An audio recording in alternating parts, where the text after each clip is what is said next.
welcome back to another video. Today we are talking about the Reverie. Oh my goodness. Oh my, it's a crime. It is a crime that we just had 6 chapters and that was it. That's a crime because we got so much information, so much foreshadowing. We had so many new characters introduced, very big named characters introduced. We had characters that we know and love coming back. We have other characters that we've met recently coming back. We have so much plot that is being put into the works, and oh my gosh, who is Emu? Who is Emu? Because the theories are brewing. The theories are brewing in my mind. I have absolutely no foundation for any of these theories, but they're brewing. I'm excited. I'm so excited. I'm so mad though that we got introduced to the Reverie and we led up to it, and then we don't actually see everything that's discussed, and we don't get to see all the things that are happening at the Reverie. We just get these little snippets, and then that's it. That's a crime. That's a crime. And just so incredibly rude. I have a lot of thoughts, but let's go ahead and talk about these 6 chapters because there's still a lot to talk about. There's a lot to cover. So let's go ahead and get into it. So yes, the Reverie officially kicks off with Luffy and the crew leaving Whole Cake Island. I reread chapter 903 for this. I know I had read it at the end of Whole Cake, but I reread it for the Reverie, and I read all of it all in one. If you haven't seen my read with me, please go watch that. But yes, 903 to 908. This starts off with Luffy thinking that his bounty was lowered, when it in fact skyrocketed to 1.5 billion berries. Not only that, we get people gearing up to go to the Reverie. We get Kobe stopping a missile with his hands, an underwater missile with his hands, and protecting Viola from this missile and these underground attackers who are trying to take all of these royal members captive for money and for ransom. We get him showing up and he's looking great. He looks so confident. It makes me happy. We get Helmeppo again. And as all of this is happening, we get the story from Big News Morgan. I was laughing so hard in the comments of my Whole Cake. I just gotta say this because I kept calling Morgan Big Bird because I could not for the life of me remember his name. And y'all were so funny in the comments, just like correcting me on his name. I loved it so much.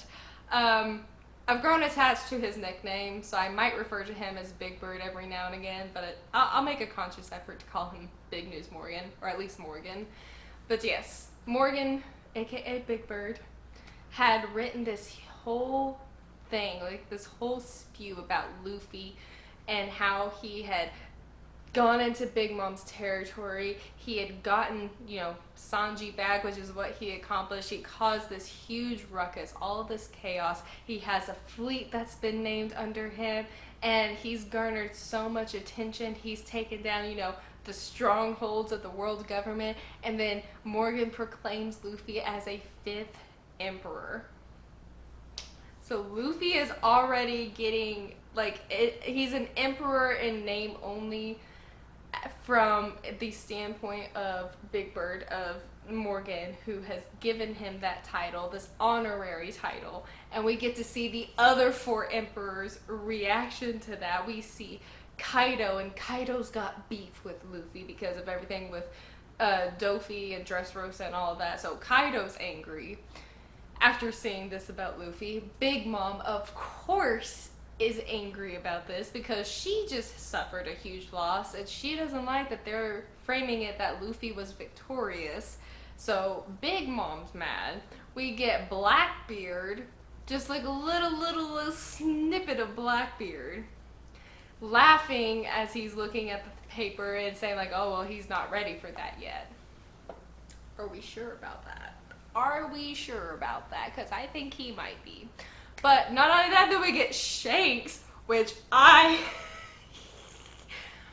listen, I have thoughts about Shanks after this arc. I'm gonna get there. I'm gonna do all of my theorizing at the end. But Shanks sees this poster, sees this news about Luffy, and says, it'll be time for us to meet soon. So things are really picking up here. And then we get this is the first time we've gotten like such a Revolutionary Army centric focus in the story. Like we've seen snippets of them like in Dressrosa with Sabo and Koala, like some of their like workings. We've had of course Eva and Dragon and Kuma, and how Kuma okay, you know, like in like Sabaody, Marineford, and Impel Down, we've seen snippets of the Revolutionary Army, but we actually get like focus on them in this arc, and but because their last hideout was destroyed, they are now at Eva's kingdom, which is all sorts of just chaos. So yikes. But they're all with Eva, and it's such a small thing, but Sabo's seeing Luffy's paper and everything that people are saying about Luffy, and he's smiling so much that his cheeks cramped, and Koala's giving him grief about it. It's so adorable. I love it. But Sabo and Dragon are casually talking to each other, thinking they need to summon all the other captains, because at the Reverie they're going to declare war on the Celestial Dragons.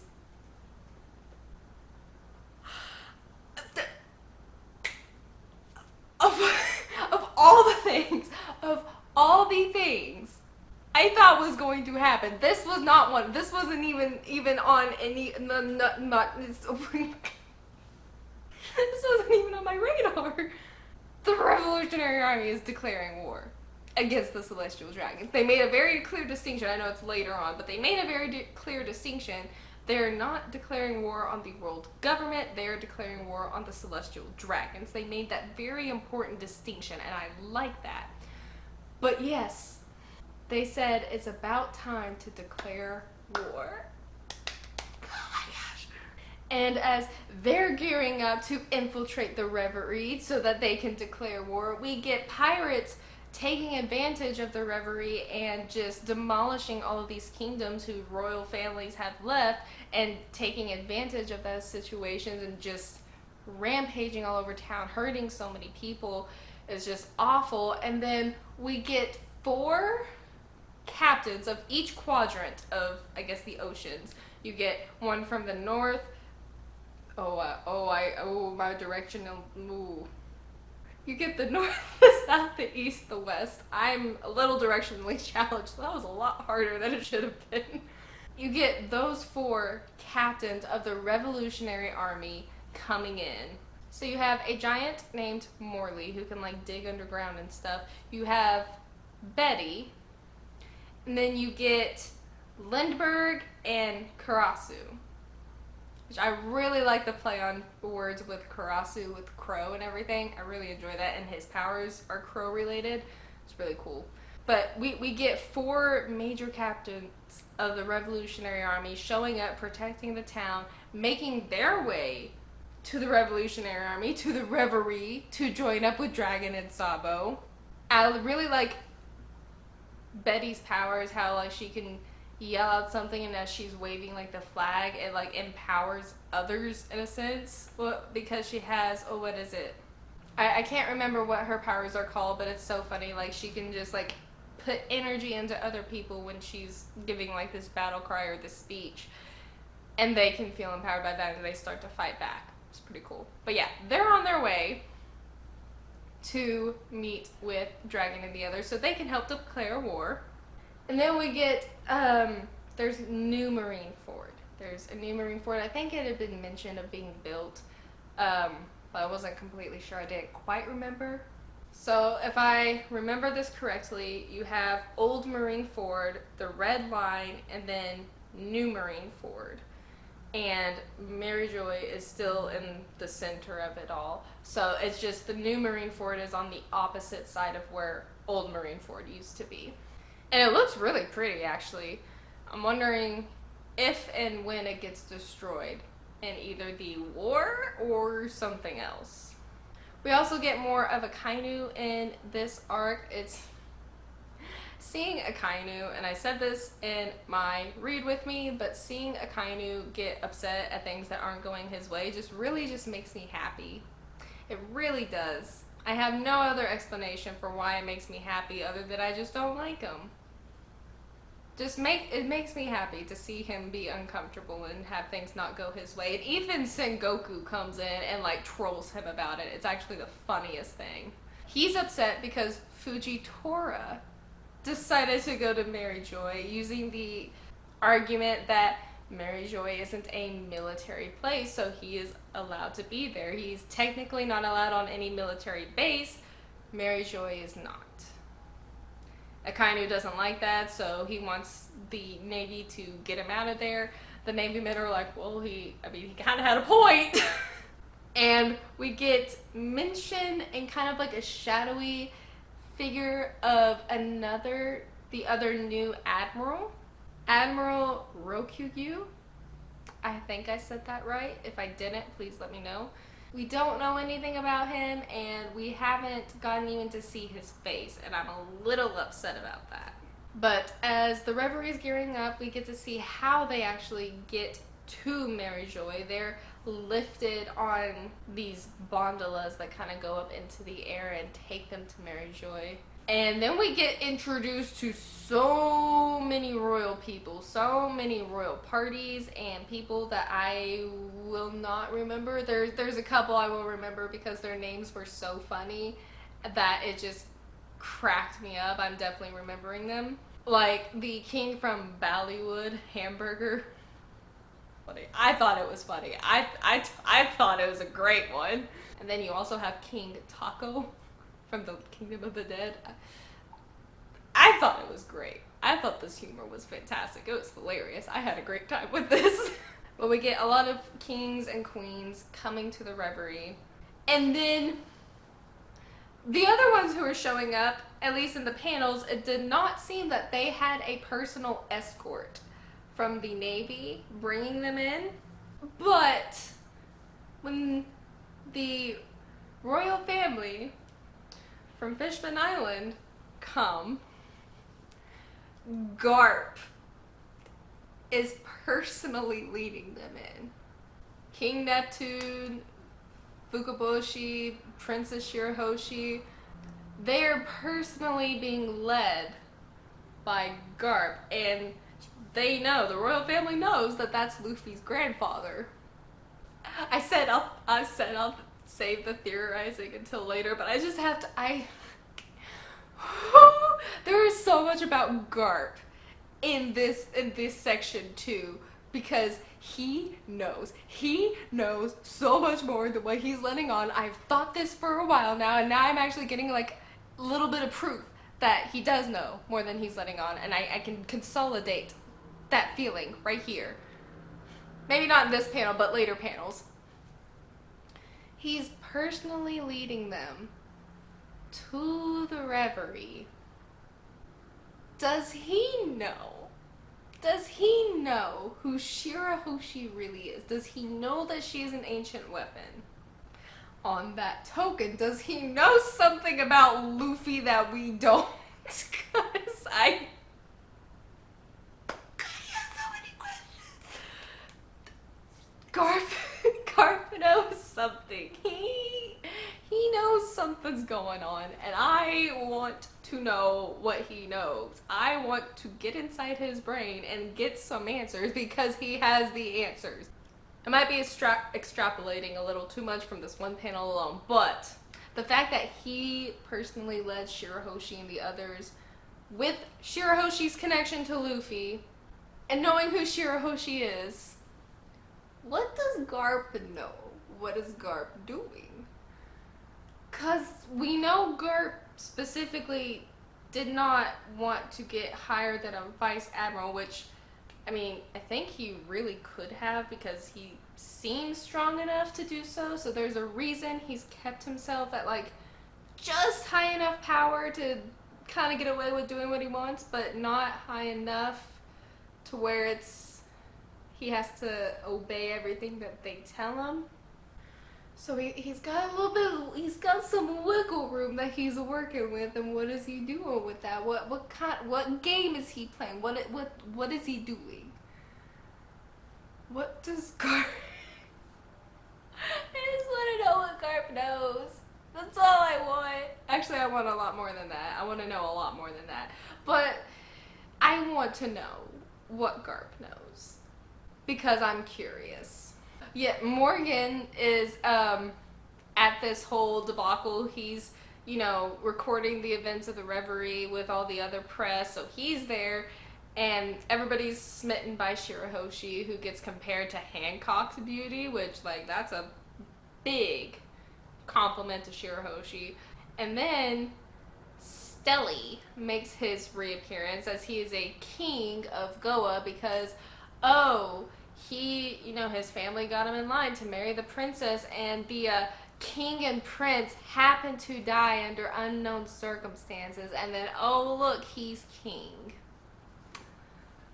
Suspicious. It's a little bit of corruption right there, I'm just saying. So, I think he usurped the throne in his own little shady way, and he thinks he's a hotshot, and I love GARP so much for humbling Stelly and putting him in his place where he belongs, and I love it very much every time Stelly tries to act like he's a big shot, because GARP came from Goa. Every time Stelly acts like a big shot around GARP, GARP just puts him in his place, pretty much treats Stelly like he's nothing, and it makes me happy. And it is interesting that GARP called the Celestial Dragons scumbags out loud in Mary Joy without fearing of any Celestial Dragons overhearing him. It's a little curious. Either that, or he's just, he's just got a lot of guts to do that. I'm trying not to think too much into these things, but this section left me just so curious about a lot of things. But of course, Stelly gets freaked out by fish people because he's uncultured and just shouldn't have even been allowed at the Reverie, but he's here. But Shirahoshi and the others, they get to go up on those little gondola thingies, bondolas I think they're called. They get to go up on one of those, and she finally gets to see the sun. She finally gets to experience what her mother's dream was all along. She gets to see the sun with her family beside her. It was such a wonderful, happy moment for her. And I mean, the view looked beautiful in the manga. It looked gorgeous. Even as a black and white panel, it looked gorgeous. But then we get Fujitora talking with Ryokyu, just casually just sitting together at a table, just eating and chilling, having just a normal conversation. Fujitora, again, has an agenda to dismantle the 7 warlords. And Ryokyu is asking if Fujitora is going to make a move now. Fujitora is like, no, I don't need to. But then he's like, well, he's saying he might, which if he does, and the Revolutionary Army declares war at the same time, that might actually not go well in Fujitora's favor.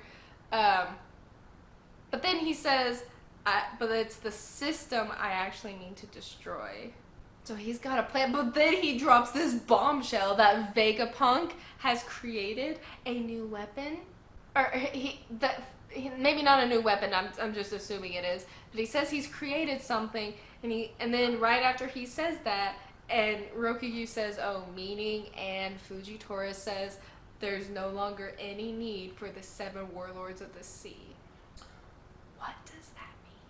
What does that mean? What did Vegapunk create that could dismantle the 7 warlord system? Who is Vegapunk? We still haven't even met him yet. We've seen plenty of his creations and his experiments and everything and people associated with him, but we've never even seen the guy or what he looks like or who he is. What's his goal? What's his goal? That's another question I want answered. But something's moving. There's a lot happening.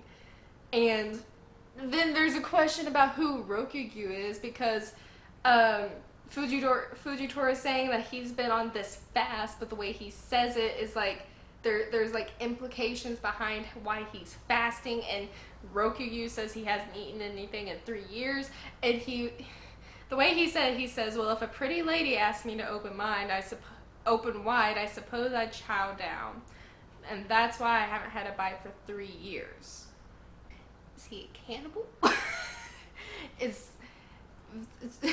My mind immediately went to either one of two things: cannibal or vampire, and I doubt it's either one of those, but those are the like two things that popped into my mind. But the way this was phrased and the way it was said is just so suspicious to me, because not eating for 3 years, you have to be some sort of like, not immortal, I mean kind of, because you can't go 3 years without eating. I know One Piece is a fantastical world where, you know, common laws don't really apply, but I feel like that was an intentional drop. I still don't know why, but he's suspicious to me. But we don't get anything else from him. That's it. That's all we get from him, really. It's just that really odd line about how he hasn't eaten anything in 3 years.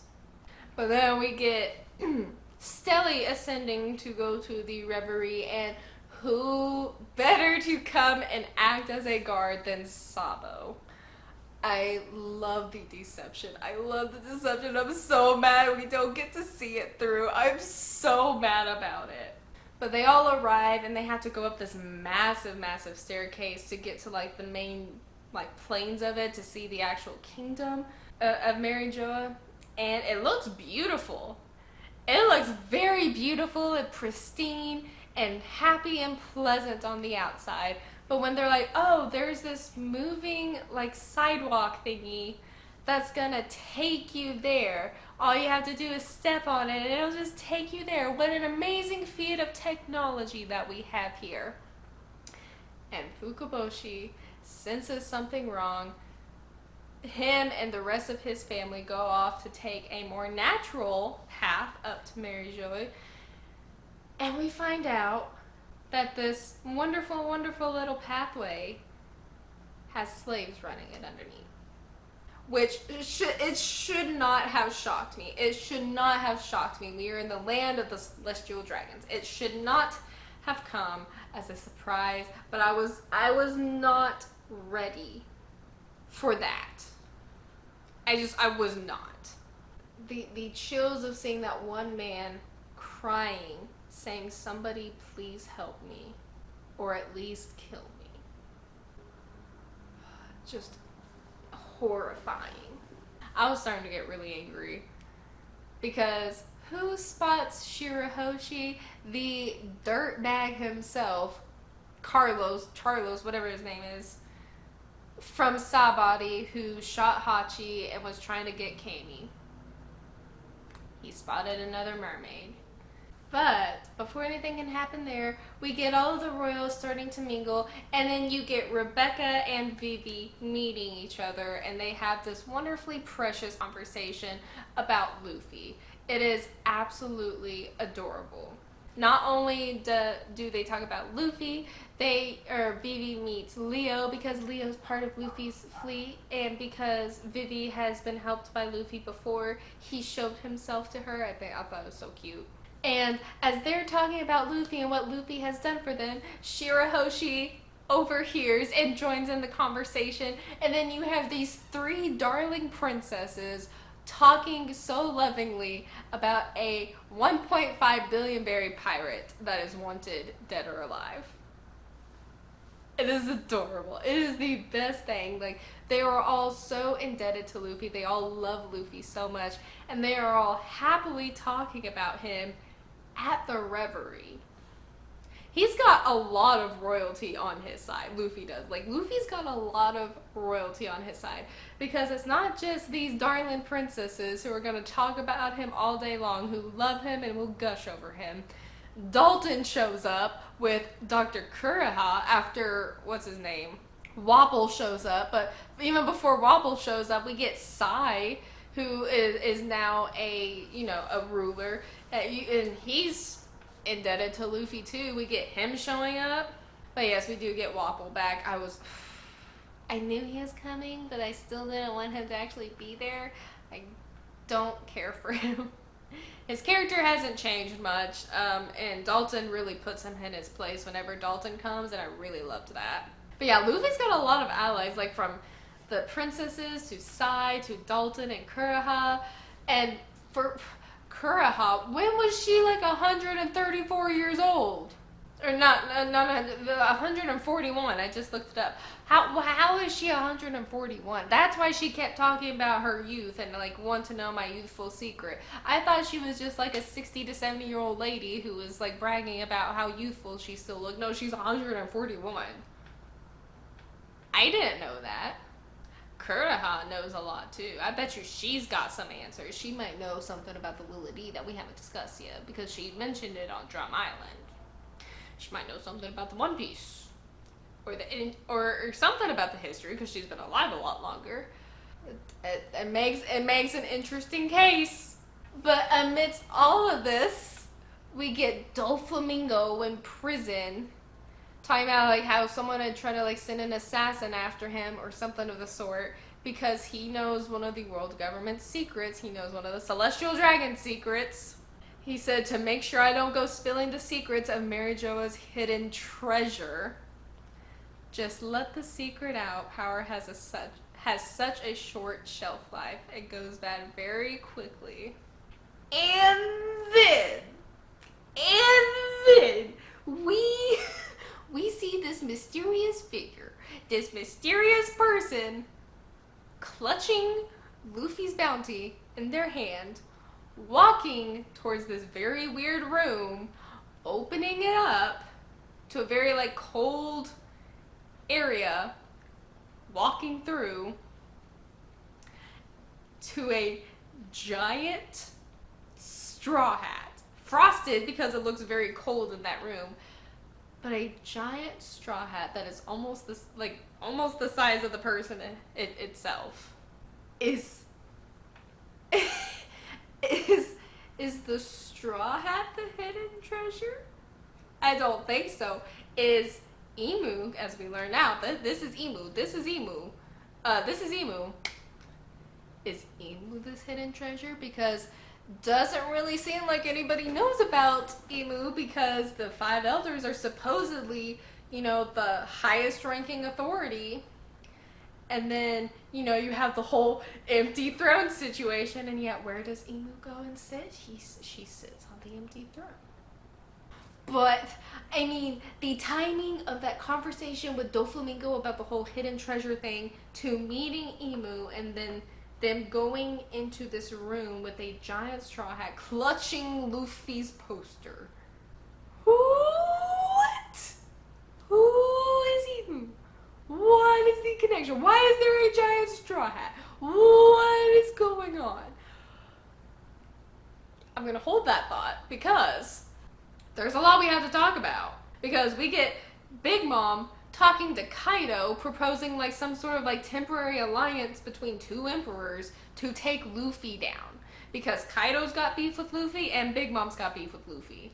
And Big Mom wants to go to Wano to confront Luffy when he gets there. Kaido is not so happy about the idea because he wants to do it himself.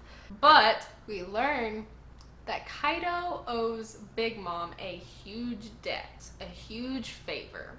And she is kind of calling in that favor now so that he'll listen to her. And even in their conversation, they're doing it out in the open. They don't care about being overheard. They're doing it out in the open, and the Marines report that incident saying, Big Mom is going to meet up with Kaido. Like, that's huge news. And then Akainu does say that there's an unknown military force in Wano. Kizaru mentions that it might be the samurai. Then we get GARP having a grand old time with some other people, just chilling, having this wonderful conversation. But then with GARP, there's this interesting point of conversation where Hina's like, "Oh, GARP, speaking of Big Mom and Kaido, isn't the reason you're considered a Navy hero?" And then she gets cut off. But first of all, did GARP go up against, maybe if it was a Big Mom and Kaido, did he go up against emperors? And when? Did he establish Kaido and Big Mom as emperor? No, he wouldn't do that. He wouldn't do that. No. But that gets interrupted, and I wanted to know why he became a naval hero. But then somebody else says, "Oh, you mean rocks. I'd figured you were too young to know about that." Who's rocks? Who's rocks? What does that mean? But then we get even more when they're saying before Roger it was their era, but that was over 40 years ago.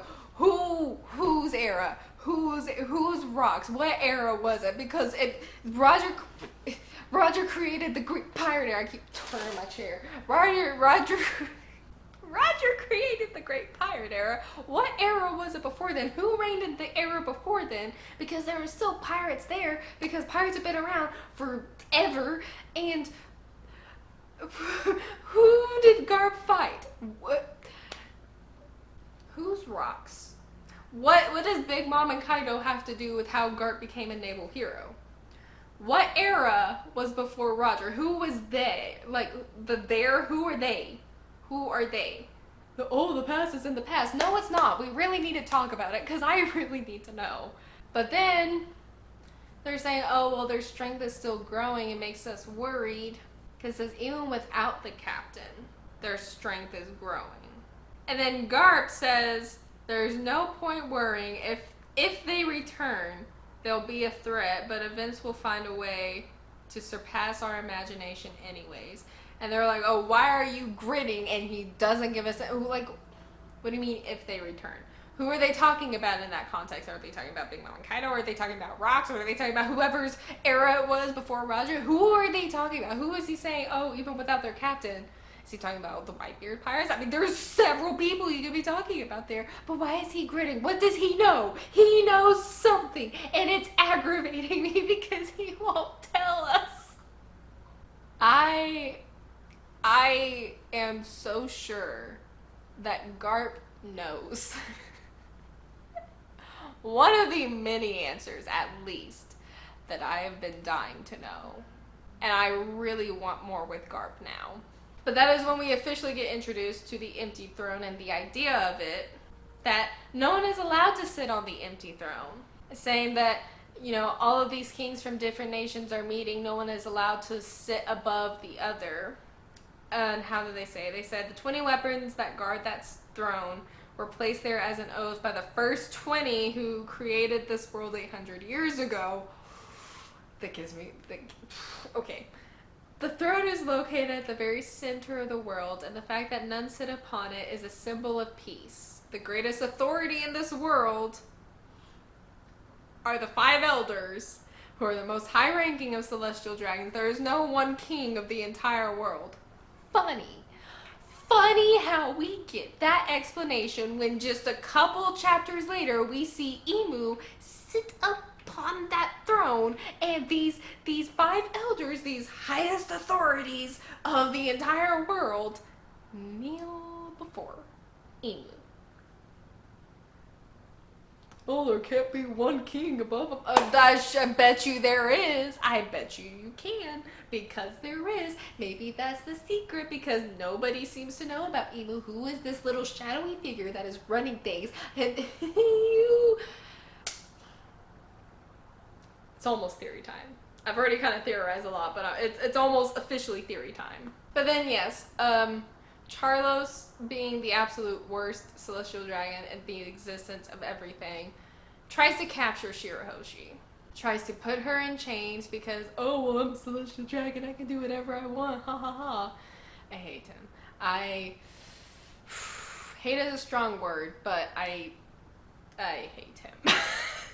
You have Vivi trying to stop him, you have Rebecca trying to stop him, you have King Neptune being like, okay, if this is the world that my wife was talking about, this is not a world I want, where we won't do this. I'm sorry, but no. Yeah, and then you have Leo about to attack, and then CPO shows up. We get the reintroduction of Lucci. And then Stussy is beside him. So she came back. We get Kaku is back as well. So they're back and they're protecting the celestial dragons, which give me a reason to like you, Lucci. That really wasn't gonna win you any favors, but that's fine. You still get Vivi trying to stand up to Lucci, which I'm like, yes, Vivi, go off, queen. I love you. And as King Neptune is about to give up hope and attack, Vivi trying to stop him, saying, no, this isn't humanity. Somebody comes in and knocks the crud out of Charlos. And it gives me such satisfaction to see him getting beat for the second time. But the person who stepped in to save them is someone who has a debt to the royal family from Fishman Island, because it's the celestial dragon who Otahime saved and took to the surface all those years ago. And besides the fact that it's the one that Queen Otahime saved, he's a Don Quixote. He's related to Corazon, precious boy. He's related to Dofi, not as precious of a boy. I'm shocked. I'm still shocked. Don Quixote Mioscard saved Princess Shirahoshi, got her free, and sent Charlos packing.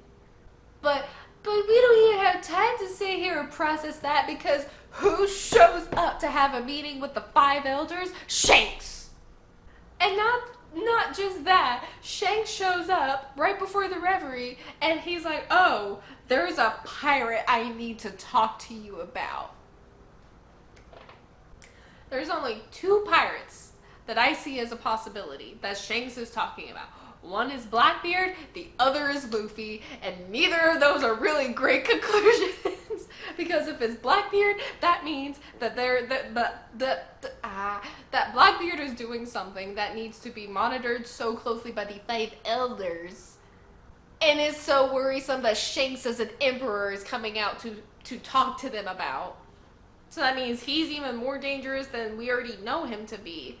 But the other thing is Luffy, because at the very beginning of this arc, Shanks is like, oh, it's about time for us to meet soon, Luffy. And then the next thing you know, he's showing up to the 5 elders to be like, hey, there's a pirate I gotta talk to y'all about. That doesn't really make you look good, Shanks. I don't know. Because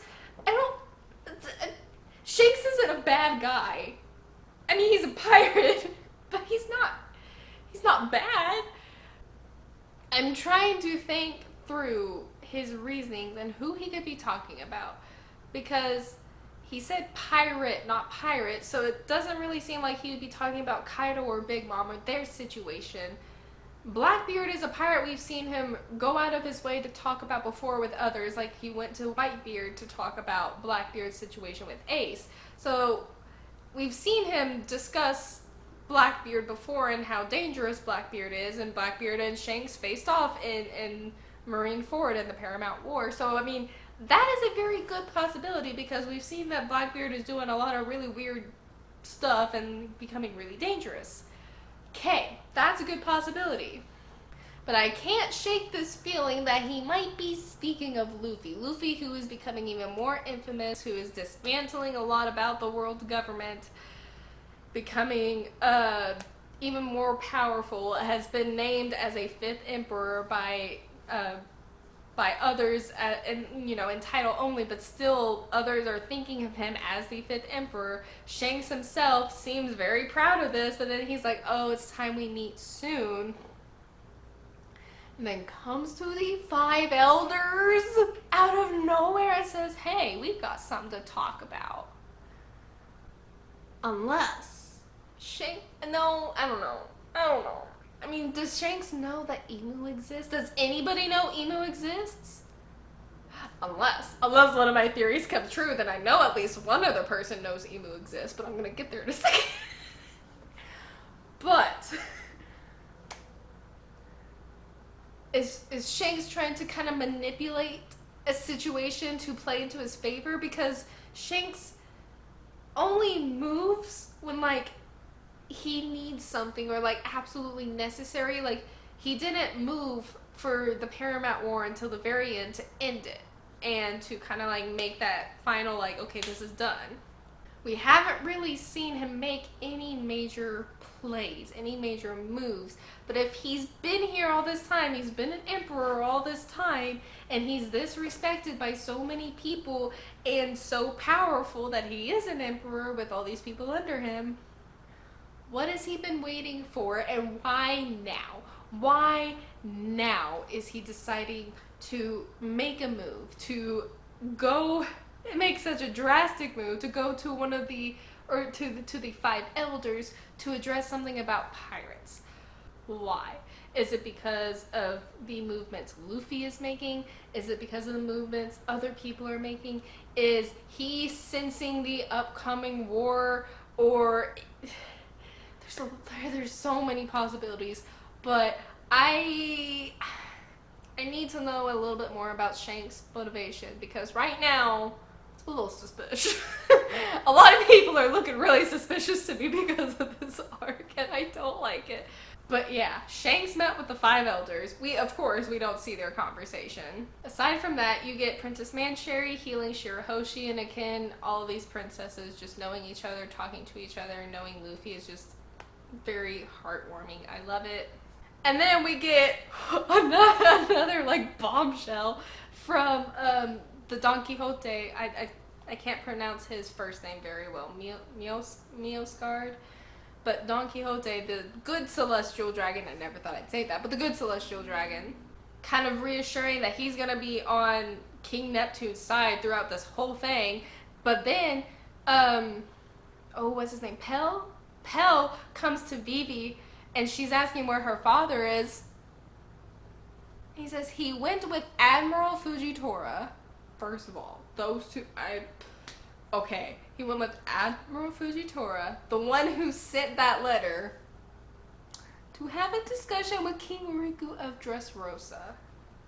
I say there are so many moving parts to this arc. I mean, this arc is six chapters, 6 or 7 chapters, and the amount of things happening is ridiculous. But we don't even get to do that because there's this Queen Connie of the Sorbet Kingdom, or Queen Dowager, wanting to get in these gates that nobody is allowed into. And then we get Charlos's father writing on Kuma. Ooh, Kuma has suffered enough. Kuma has gone through so much, and we still don't know why. We still know nothing about Kuma. But he keeps popping up, and we know he's not himself anymore, but like it still hurts to see him go through all these things. Like, let the guy rest. Let his body rest. Just put him to rest. Like, oh, it's ridiculous. Like, this happened because he helped Luffy. Because he sided with Luffy. Because he was part of the Revolutionary Army. It hurts my heart. But we get this bombshell dropped about Kuma, saying that he was a former warlord of the sea, former revolutionary officer, and former king of Sorbet. He was a king? He was a king? He's a king? And not just that, this queen dowager, this Connie lady, old lady, shriveled up, goes inside and hides, and then it's Bonnie. Bonnie comes in, she's very emotional, and she's emotional about Kuma because if she's from the Sorbet Kingdom and was the queen or is queen because of her age manipulation things, like, if she's queen, how does she know Kuma? Are they siblings, or were they like king and queen? Were they married? What is going on? Because she's so emotional and upset at Kuma's state when she's saying, "You'll pay, I swear it." My interest in Bonnie just continues to rise. Who is Bonnie? Is she really a queen? Is she really a queen of this kingdom and uses her age manipulation to stay queen? Is she related to Kuma, or are they siblings? Were they married? What is their relationship? Are they like cousins or something like that? I don't know. Was he like an uncle or something? I don't know. But she knows him, which makes sense to why she was so angry back at the end of Marineford going into post-war when she was being captured by Blackbeard and then Akainu and everything. That whole situation makes a lot more sense if she was if she was royalty, but also somehow related to Kuma. And Sabo, of course, whenever he sees what is being done to Kuma, is livid about the whole situation, which, yeah, he wants to free Kuma from the situation, but they're having to calm him down, tell him that he can't move yet because it would blow their cover. And we get more information about how Kuma was the king of that allied nation, but the world government used him as an example. We don't know why, we don't know what for, but they used him as an example for something. That hardens the reserve of the Revolutionary Army members, saying like, we either succeed or we die. They're determined to see this through. But then the Reverie actually begins to start. All of the royalty all gathers up and they're all sitting together and they're about to start the actual Reverie. When we cut away to the 5 elders walking down this hallway all by themselves, unsupervised, and they're talking about how King Cobra wants an audience with them. And they say that 800 years ago, the Nefertari family was the sole bloodline in the first 20 to remain in the lower realm. And they see them as traitors. And then one of them's like, oh, has he caught on to something? Let us pray it does not derail the talks. And then one of the 5 elders, the kind of one that hangs out in the back, he's saying the world's equilibrium cannot be maintained forever. The time has come for a great cleansing. Are they planning another blank history? Are they planning to do something either with whatever Vegapunk has created, or do they have something else in mind? Or do they still have the weapons or technology that they used all that time ago, 800 years ago, with the blank history? Are they planning on doing it again? Because that is what this is amping up for, like this brink of war and rebellion and all this things just building and building and building, and the world government, the leaders are saying, oh, this has gotten too far. It's time for it to be cleansed. Are they trying to erase history for a second time? Because if it happened 800 years ago, who knows what happened before that 800 years? Like, because this could have been a repeated cycle for thousands of years, because we don't really know how expansive the One Piece universe is, how long the timeline is here.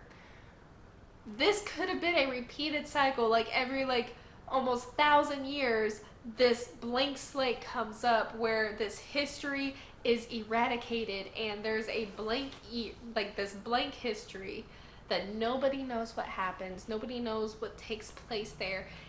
And maybe nobody up until this point where people are talking about this blank history, did anybody ever recognize the issue of it? Maybe that's why they try so hard to keep it all hushed up, because if they talk about this gap in history, maybe they discover other gaps in history. But we still need to find out what happens in this gap in history, because it'll explain everything about the world government, the Lost Kingdom that they had covered up, and the poneglyphs, I mean, everything is connected to this gap in history, and the fact that they are wanting to cleanse it again makes me feel like we are getting really, really close to the One Piece, to the completion of the poneglyphs, and having the answer to everything from the ancient weapons to the Will of D means that we are getting closer and closer to this thing that we have been hiding, that has been hiding for so long. And because people are getting so close to it, they're wanting to erase it again so nobody gets too close. It's fascinating. That is when we get Emu again in this little flower chamber playing with butterflies. On the ground are swords stabbed through ripped up papers, and we only see 4. We see 4 that Emu has kind of roughed up. One is in Emu's hand, and it's a picture of Vivi. Why Vivi? Then on the ground you have Shirahoshi, you have Blackbeard, and you have Luffy. And then Emu goes to sit upon the throne, sits on this empty throne that no one's supposed to sit on. The elders bow and say, "Have you decided upon another light to be erased from history? Simply state the name you wish stricken." And that's the end of the arc, and that's all we get? It's theory time. Since it is theory time, I had to break out my trusty tinfoil hat. Have not put this one on in a while. We're back. It's here. So, theory number 1. I've already talked about SHANKS. I've already talked about GARP. I want to talk about the 5 elders and Emu, because we don't really get a lot of information about the 5 elders or Emu in this arc. We get snippets, we get Emu's introduction, and we get hints of who Emu is against. So, first theory with the straw hat. First of all, that straw hat might be the treasure that Doflamingo was talking about. Maybe that's why people see the straw hat and it holds such a high resemblance and it holds such a high meaning. But it also, it's not just the straw hat that the elders don't like, it's the deed, like the Will of D, that they don't like either. However, this giant straw hat, who did it belong to? And why is it like sitting on ice pretty much? Why is it in this like cold, locked up place and like a sort of reverence almost? Like, why is it just sitting there? Because who owned that hat? Does it have anything to do with what they were talking about with GARP of like whoever their era was before Roger? Because we know Roger had the straw hat. It's a different hat because obviously his hat is now with Luffy. It is a different straw hat. He got it from somewhere, or maybe he saw somebody wearing a straw hat, liked it, made one for himself, or got one for himself. Could have been something like that, because I don't know if he always wore a straw hat. He could have worn something else for a lot of his time, but who that straw hat belonged to could hold a lot of implications, because if the person who owned that straw hat had anything to do with the blank history, the gap of history, all those years ago, this is an outlandish guess, but could it have been Joy Boy? Because, I mean, the parallels since we've gotten to Fishman Island with Joy Boy and Luffy have just been overwhelming, and just leading up through, like, everything that we've seen up until this point, the parallels are there for those two. Because Joy Boy was someone who existed in the past, which we're assuming was in the gap of history, who was somebody that was said to would have been someone to lead the ancient weapons and go against whatever world government or something like that. So if the original Joy Boy was somebody that fought against the world government, against these elders and everything, all that time ago, and maybe he lost, but they took the hat, because maybe he had a straw hat, I don't know, but maybe he had a straw hat, and he when he lost, they took the straw hat as like their sign of victory, and they've kept it there all this time as a show of like that they have won. They had beat this enemy, this foe. They have conquered this foe, and that is their symbol of saying we have won. That might be, I don't know, I mean, it could not be Joey, but it could be somebody else, because it could be whoever was ruling that kingdom at the time. I don't know why a king would wear a straw hat. I mean, you never know. I don't know. But, I mean, it could have held a high significance for an enemy they defeated.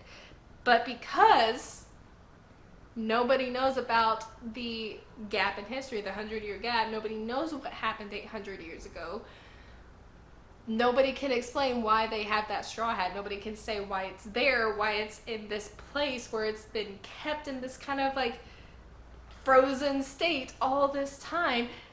But because Doflamingo knows of the hat, because he was a celestial dragon, the fact that that information could seep out into the world could give people a reason to question the world government, the celestial dragons, about where it came from, about why they have that hat, what is its importance, and that could lead people to start asking questions about the 100-year gap in history, which they obviously don't want, because there was some pretty shady stuff going on back then that nobody wants unsurfaced, or at least nobody in the world government wants unsurfaced. And that's maybe why they want Doflamingo to be quiet, because if people know about that hat, it could lead to a lot, it could like kind of open a door that they don't want opened. That's one of my theories. The other is, I don't know. I don't know who would have had the hat. I don't know who else would have had it except for somebody like that. But the hat obviously means something a lot more important than I originally thought it was. I mean, it was really cool that it came from Roger and was passed down to Shanks and then to Luffy. Like, that lineage of the hat was really cool, from Pirate King to Mentor to future Pirate King.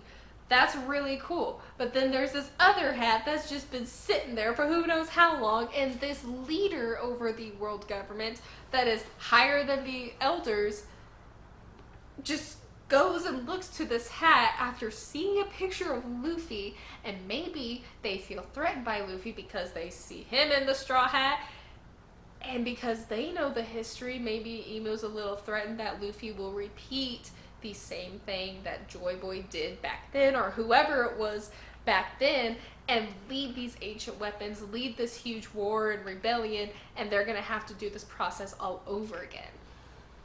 Maybe that's why they feel threatened by Luffy. That's my theories on the straw hat. The 5 elders are super suspicious because they're a bunch of liars.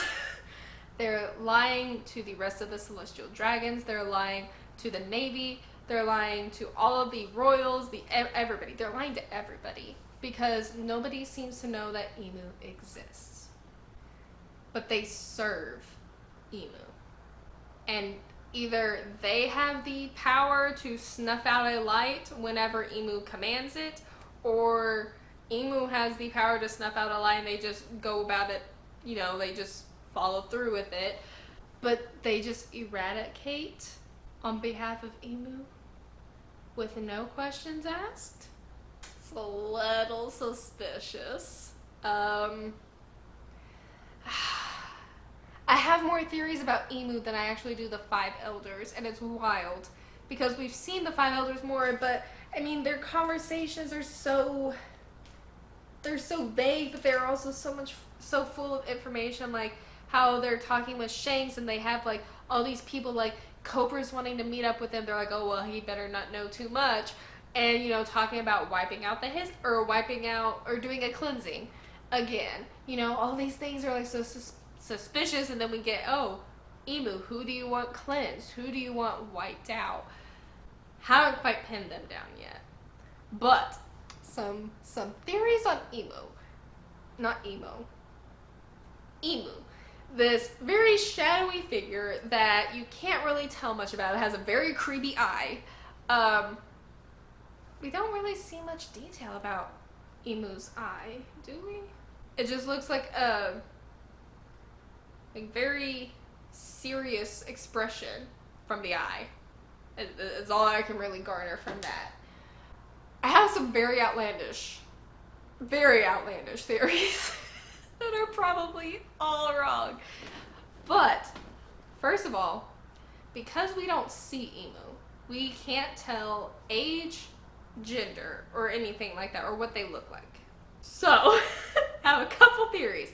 Either, well, one broad general theory is that Emu is related to someone we know in the story.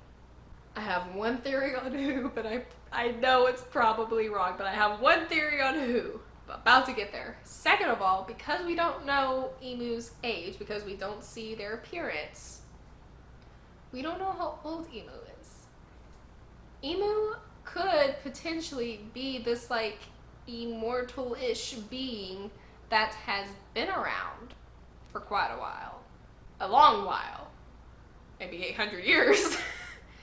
And maybe their appearance stays the same because they are immortal or something. And because maybe that's the connection they draw with Luffy, because and the hat thing from my earlier theory, maybe that's it. Or maybe this is a very, very outlandish theory, but it kind of doesn't make sense, but I mean it's a theory. What if Emu is Luffy's mom? Because we don't know Emu's gender. She could be a she.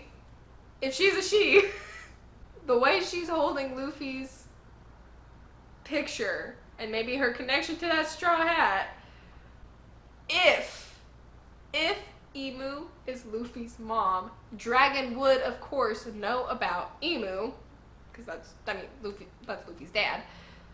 But then it would make sense why Dragon started this revolutionary army. Maybe he figured out who Emu really was. Maybe he found out, being so close to these celestial dragons, he discovered even more of their corruption, more of what they've done, what they've hid, all of that, and started to go against it. Maybe that's why he drew Luffy out of that situation, and because what he was doing was so horrible, he sent Luffy to GARP, which is still horrible, but you know, maybe that's why he went to found the Revolutionary Army, because this relationship with Emu went sour, and he realized who Emu was, what Emu was, and decided to go against everything that the world government and the Celestial Dragons stood for, and cut all ties.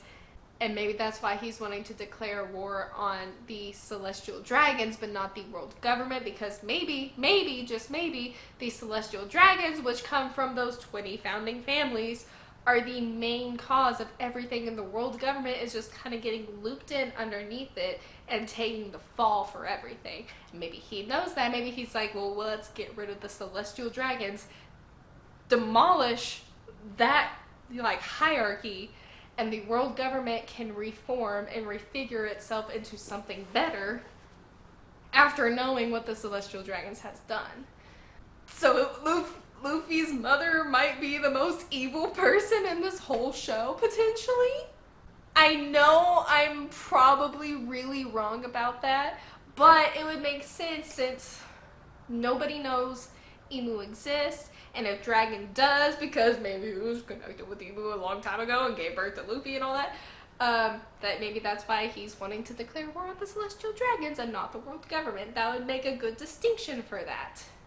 I'm probably really, really wrong, but I still do think Emu is at least related to or connected to somebody we know in the series. I don't think they'll just be some random character spawned that, or I don't know. I don't think they will. They might. And Oda might do it in a really cool way that connects everything and leaves me like shocked and speechless, which he often does. But I think Emu might be related to somebody we know in the series. My guess right now is Luffy. But I don't know, because, I mean, she could still want Luffy dead, because Luffy is a pirate. He's getting a little too infamous. He knows a little bit too much. He's getting a little too close to this history that they've been trying to hide. So, I mean, obviously maybe she probably wasn't a very motherly figure to begin with, so she has no ill will against, or no ill feelings about killing Luffy or going after Luffy, which is why she like cuts up the paper of him at the end. Which, another theory about why those four specifically. They all have connections separately. Blackbeard is the only one who doesn't have a connection to the princesses. Luffy is connected to both Shirahoshi and Vivi. Luffy and Vivi are friends. Vivi's like an honorary Straw Hat. Vivi is connected to the 20 founding families that they think is a traitor. We don't know why, but they say that they might be traitors. So seeing their connection, their friendship, what they did in Alabasta, maybe that puts a target on Vivi's back. Shirahoshi's an ancient weapon.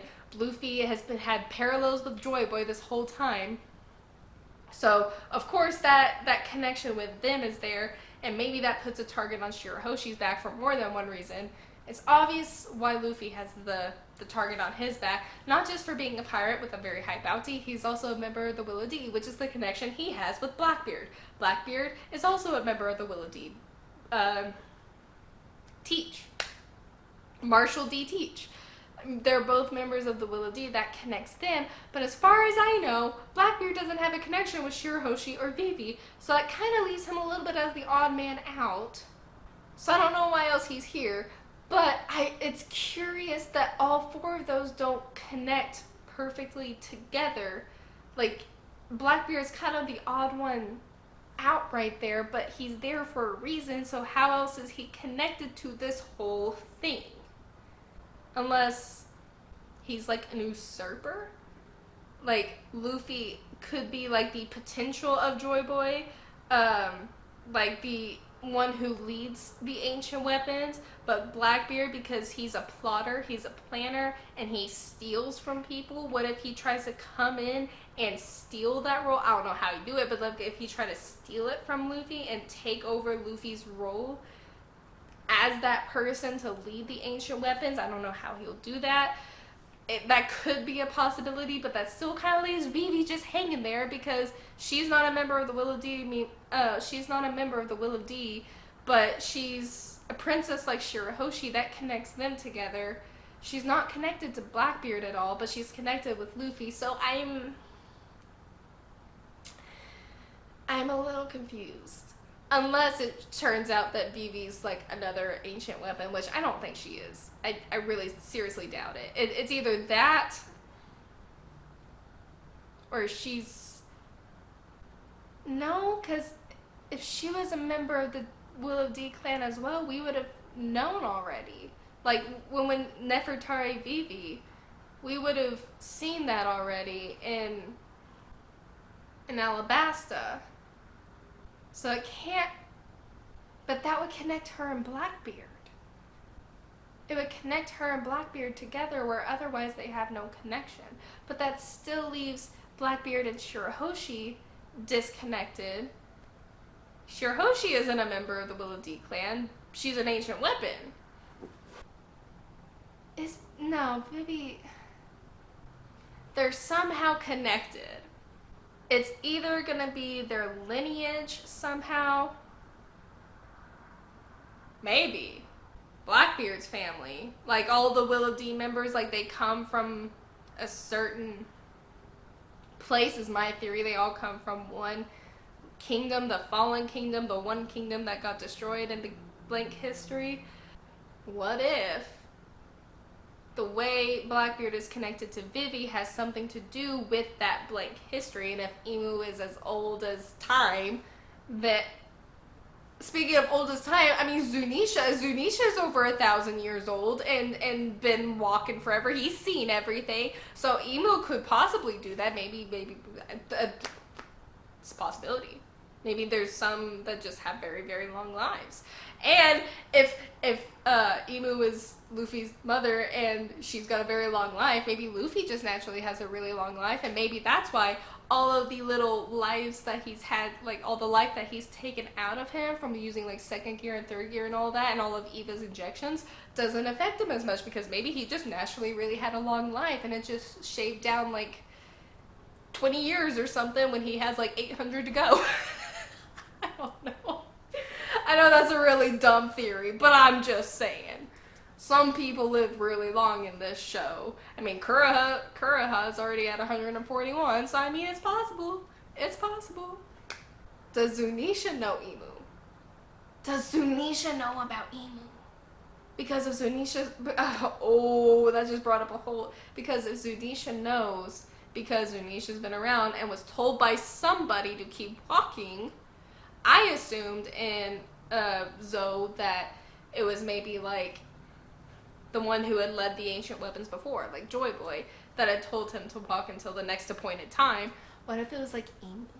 What if Emu told Zunisha to walk as like punishment? Maybe because Zunisha was there in the rebellion and fought with Joy Boy and everything as like an ancient weapon or something of the sort. And when they lost, Emu sentenced Zunisha to walk, and Zunisha's waiting for somebody to stop him walking. I don't know. But now that raises a whole lot more questions. But back on, oh, where was I? I lost track. Oh yeah.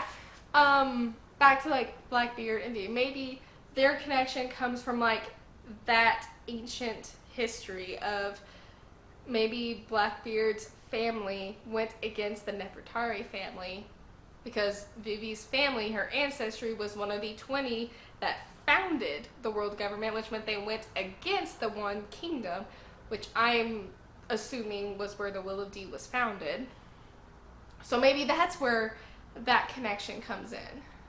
Unless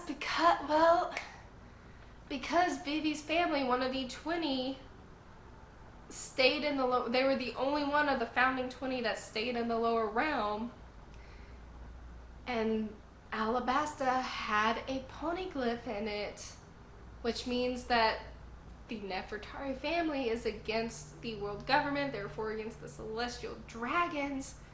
Maybe they could be members of the Will of D, or maybe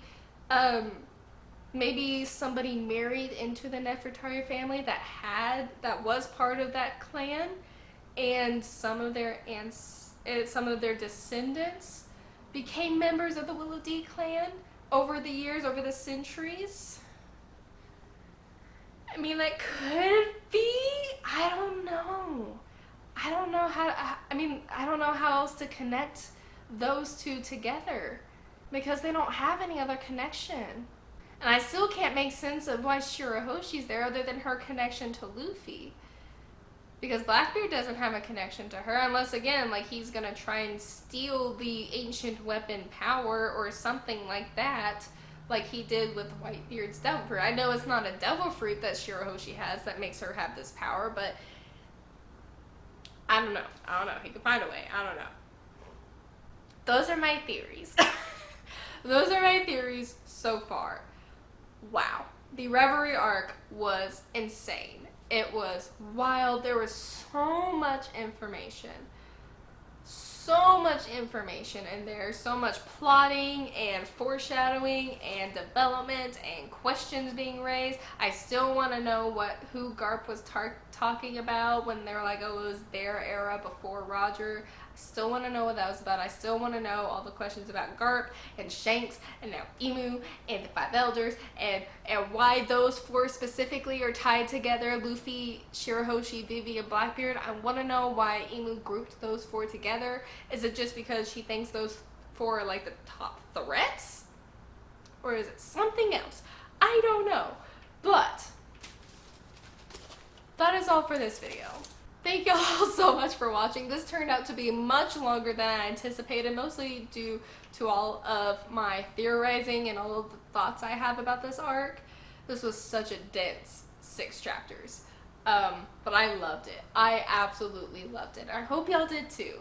So let me know what you think of this video down below. If you haven't seen my read with me for the Reverie, because I read the entire arc live, be sure to go check out that video. I had a lot of fun doing it. And next week we will be starting Wano. I have finally made it to the land of Wano. Let's see how this goes. It's gonna be insane. I just know it. Also, for Wano, I'm gonna be splitting it up into more than 3 parts because I looked at the chapter count. There's almost 150 chapters.